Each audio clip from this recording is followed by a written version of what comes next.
Ok, salut à tous, Poppin Smiley. Donc quand est-ce que j'ai commencé à danser? C'est en 1983. D'accord, j'ai débuté donc à Sarcelles, au Flanade, pour ceux qui connaissent. Donc peace, respect pour le 9-5 aussi. Donc alors ma première source mes premiers steps, j'ai commencé par la vague. C'est un pote qui m'avait montré la vague, donc on a travaillé ça d'abord. Et il y a eu le backslide, ce que les gens confondent avec le moonwalk, parce que le moonwalk en fait c'est une erreur. Le moonwalk c'est marcher vers l'avant, je marche sur la lune. Le backslide c'est ce que faisait Michael Jackson, mais voilà, tout le monde appelait ça le moonwalk, mais c'est le backslide. Donc j'ai travaillé ça en 83. Ensuite il y a eu, quand j'ai commencé, vraiment ce qui m'a poussé, c'était les potes à l'extérieur, mais il y a eu également le clip de Michael Jackson, Thriller, et c'était pas autant par rapport à Michael Jackson, mais surtout la scène de fin où on voit les zombies, là, les morts vivants, etc., qui stoppent et tout, qui font des blocages, comme on disait à l'époque. Donc quelques années plus tard, on s'est rendu compte que c'était Poppin Taco, Poppin Pete, il y avait également Skeeter Rabbit, Sugar Pop. Donc ça, je l'ai su vraiment plus tard.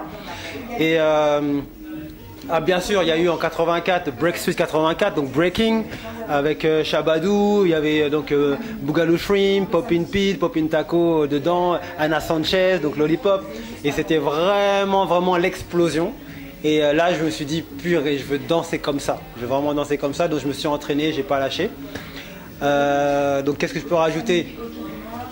On va dire que c'est une période, on va dire, où on dansait. Moi, je dansais beaucoup sur les sons électro-rap, genre Africa Bambaataa, etc. Donc, c'était très speed. En fait, la danse était très speed. On était vachement basé sur les effets visuels, donc l'électro, le stroboscope, etc. Et plus tard, vraiment plus tard, dans les fins des années 90, début 2000, je me suis mis à davantage danser sur le funk style. Okay, donc ça veut dire que les sons là étaient très épurés et on va dire le beat très lent. Et ce qui fait qu'à ce moment-là, j'étais perdu. J'étais vraiment à l'ouest, j'étais off-beat. Il a fallu que je recommence tout, que je me prenne la tête à être vraiment sur le son, sur la musique et faire vraiment du popping, vraiment popping. Parce qu'à la base, moi, j'étais toujours en bombe, en pression. Je partais direct dans les effets visuels. Et j'ai compris qu'il a fallu modérer et travailler vraiment le popping, à danser, être funky. Parce qu'on parle de funk style, que ce soit dans le popping ou le locking, on parle de funk style, donc il faut être funky. Il faut vraiment être funky, donc c'est ce que j'ai beaucoup travaillé. Voilà. Concernant aujourd'hui les battles, je pense que ça a apporté beaucoup, mais je pense déjà dans les années 80, on va dire qu'il n'y avait pas de battle comme ça organisé de cette manière, avec une belle salle, des juges, le public autour. Moi, j'avais l'habitude des défis, c'est-à-dire que je vais à l'école, on me défie sur le chemin de l'école. Voilà, je me rappelle, j'étais en 6e, je sais plus, 5e. Et on me défie dans la rue comme ça. Donc j'ai dit et je pouvais pas parce que sinon j'allais être en retard. Donc j'ai dit ok, on se reverra. Et on a fini par se recroiser avec le gars et voilà, il n'a pas répondu quand je lui ai rentré dedans. Voilà, il n'a pas répondu. Mais en fait, ce qui se passe, c'est que déjà l'évolution on va dire du Smurf qu'on appelait à l'époque, mais du popping, on va dire. On a été, on va dire on a une bonne place nous en France parce que déjà à l'époque, ce qui se passe, c'est qu'on n'avait pas le droit, c'est-à-dire c'était interdit et c'était la honte de reprendre les steps d'autrui. D'accord? Il fallait absolument pas, il fallait rester vraiment dans son truc, avoir sa propre créativité. Il fallait vraiment être créatif. Tu peux t'inspirer, mais il n'y a pas de copie.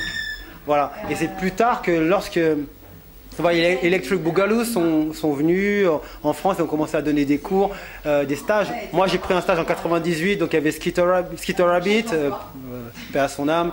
Il y avait Poppin Taco, il y avait Sugar Pop qui était là, Mr. Wiggles.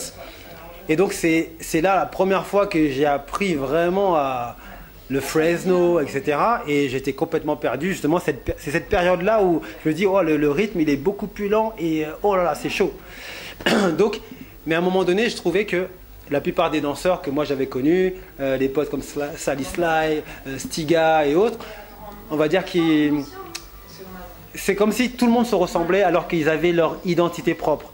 Donc à cette époque-là, je me disais, mince, moi je veux pas faire ça. Mais donc j'étais complètement paumé. Il a fallu que plus tard j'ai compris, ok, il y a certaines bases, certaines choses que le boogaloo, popping peut apporter par rapport aux directions, par rapport à toutes ces choses-là. Et donc ça veut dire que ce soit Salisla comme Stiga, il y a eu un passage comme ça, d'apprentissage, de compréhension, comme moi je l'ai compris après par rapport à moi-même, pour comprendre les choses, et ensuite tu réadaptes ça avec ton propre style. Et c'est ce que j'ai vu dans la Révolution, et j'ai dit ah ok, j'ai pigé. Donc voilà à peu près le parcours. On va dire que déjà le fait de ne pas vouloir ressembler aux autres et de s'imprégner par rapport à, on va dire, à l'esprit, l'état d'esprit de la danse, le feeling, etc. Comment ressentir la musique. Déjà, ça nous a fait vraiment évoluer.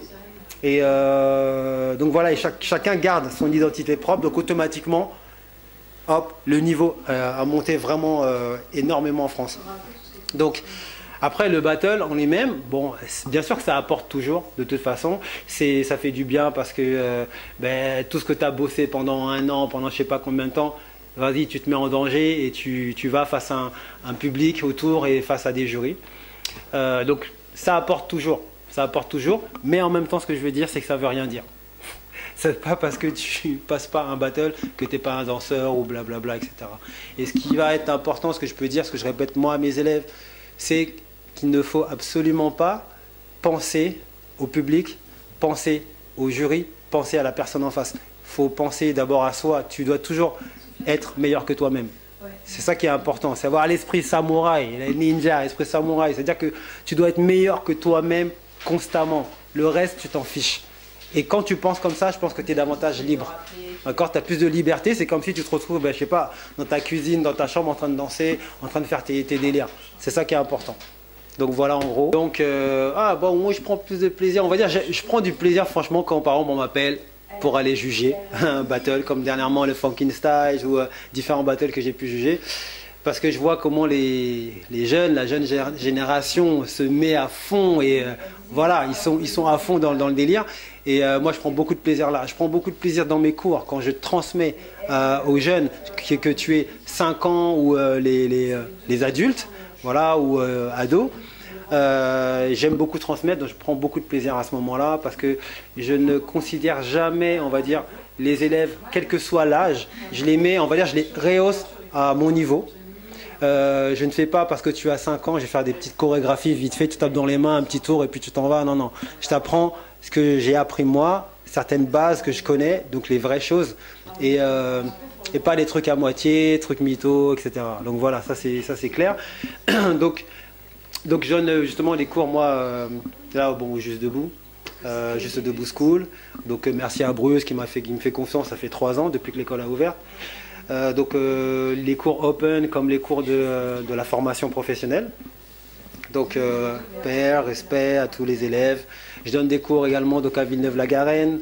Donc voilà, c'est l'académie de Kadi Fofana, donc respect pour ça. Donc là, ce sont des enfants et ils sont vraiment très prometteurs. Donc je suis très content pour ça.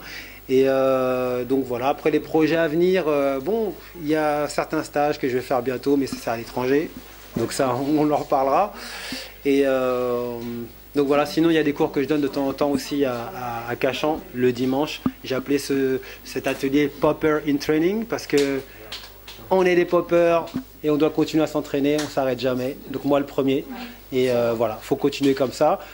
Vous pouvez trouver certaines de mes vidéos donc sur YouTube, Original Poppin' Smiley, you know what I mean? C'est ça que je veux dire avec mon frère Bruce qu'on se connaît depuis très très longtemps. Donc maximum respect.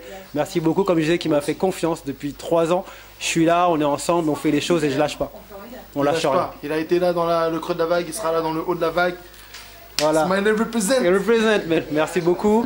So peace, à très bientôt et j'espère que vous avez compris à peu près l'état d'esprit et allez-y, faites votre vie. Faites vos vies, vous enfermez pas, avancez, allez droit au but, ok? So peace, merci.